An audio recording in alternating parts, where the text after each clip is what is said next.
lang. Para Nikki, yan. Nikki. Hindi, para lang sa mga nagde-dating app na ayaw nang maniwala kasi akala nila scam lang. So, paano nag-start yung love story nyo ng fiancé mo? During pandemic lockdown, so nag-download ako ng dating app, OKC. Well, ang dami ko namang dating app na before. Lahat nasubukan ko na. Pati website, dating website. So far, based on my personal experience, okay sa akin yung kung saan kami nag-meet ng jowa ko. Hindi dito sponsor, dito branded. So, sa OKC, kasi doon kami nag-meet, nag-start siya as parang pampalipas oras lang kasi lockdown. Eh, yung ibang dating app kasi, parang pagka-on mo, pagka-hi, hello mo, may sasend na agad yung may something. Yung mga kwan nila eh. Send agad yung private squad. So far yung sa jowa ko, hindi siya nag-send ng ganun. And LDR, tas ngayon, ikakasal na kami. Wow. Ay, so nakita niyo yung sinsabi. Oo nga, nakita.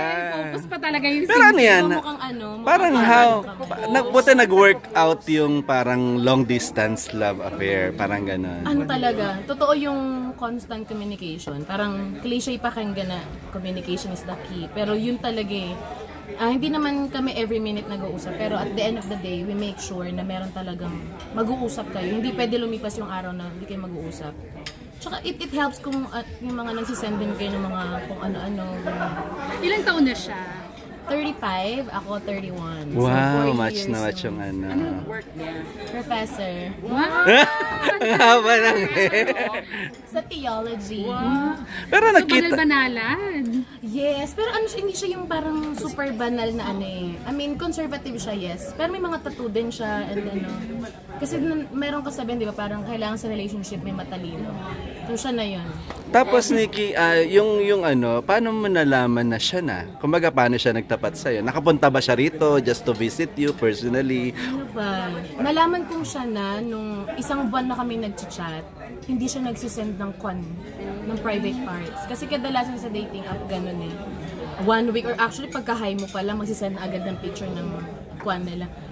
Pero siya hindi. Ang tagal namin nag-usap, never siyang nag-initiate ng anything na sexually or ano, with respect.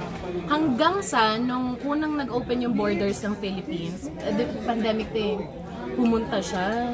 Umuwi Wala siya. siyang pakialam sa ano, hotel arrest ba yun? Di ba may yung hotel ka muna. So na-pressure ako kasi parang, oh my God, ganun ba ako kaganda? Quarantine. Ganun ba ako kaganda? Parang deserve niya ba pag nakita ko in person? Baka ma-disappoint niya. Parang 2 weeks ako naghintay sa hotel. Ito lang yun. So may ganung pressure. Pero sa Kinakabahan ka? No? Baka ano yung expression niya when kasi she say? wala, yes. Kasi baka ma-disappoint siya na parang, yun na yun. Biniyahe ko, 17 hours yun na yun. Gusto mo talaga ng foreigner? Are you attracted? Kaya ka nakikipag-dating app? Paano ba? Tandaan ko na nung showtime days ko, nung Kalokalike, meron yung sabi ko, pag di pa ako nagka-boyfriend ng 30 years old, mag-aasawa ka ng foreigner. Tapos, hindi inaasahang pagkakataon ng 31 ikakasal sa AFAP. Pero meron kang mga ibang nakachat na foreigner o siya lang yung una? Di, madami din na ano. Lang din. Hindi naman Floripan, pero Mga ilan. Bago mo napatunayang siya na yon, di ba? Ang haba ng hair. Haba naman ng hair. Blue hair. Madami din. Ilang kuha ng ano? So, yung wedding kailan? This July, sa ano. Wala pang date, pero civil kami muna. Civil dito. Yes, sa Philippines. Pupunta siya rito, parang Andito gano'n. na siya. Actually, please welcome. Andyan pala. Kasi Melay maghininang doon sa Yes. Greece ba or dito? Both. Wow, ano. So dito yung civil muna. Dito yung civil, then church wedding sa Greece. Anong church yun? Orthodox. Orthodox Church. Tapos ano siya, kinuha ko rin si Tito Boy. Tsaka, tinatry ko si Mime. So, sana Saan sila pupunta dito o sa Greece? Sa Greece. Both ko silang i-invite. For the clout din po. Pero na-meet na siya ng parents mo. Yes, sobrang ano naman po siya, very respectful. Hindi siya yung the usual afam. And yun din yung gusto ko parang i-inspire na, kasi may stereotype, pag afam yung jowa mo, may perahan ng mga Pinay, gano'n. Which is hindi, yun yung sad reality sa atin sa Pinas. So, ano yung gustong pwedeng lesson? Magjowa ka ng afam, hindi dahil sa gusto mo ng pera. Magjowa ka ng afam kasi gusto mo ng something na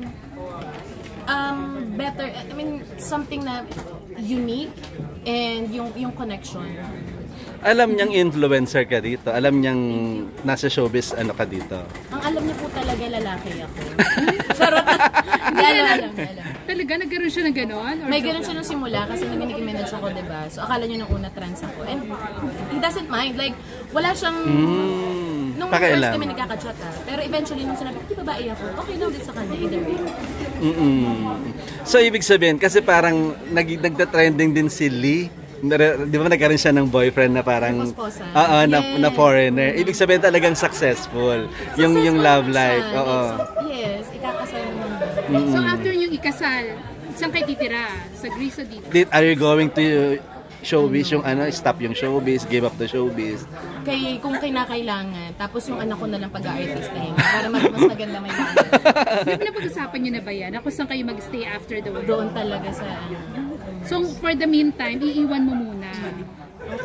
Okay lang, wala naman po makakahalata pag nawala ako. Parang wala na, sino ba yun? Pero Kawalan sa vlogs showtime mo, yung ano mo. Magko-content pa rin naman ako. doon na lang. Kumaga yung buhay mo na doon bilang wife, wife and try ko din mag-collect ng mga Filipino communities. Namimigay na sila ng mga gift. Okay. Salamat. Thank you.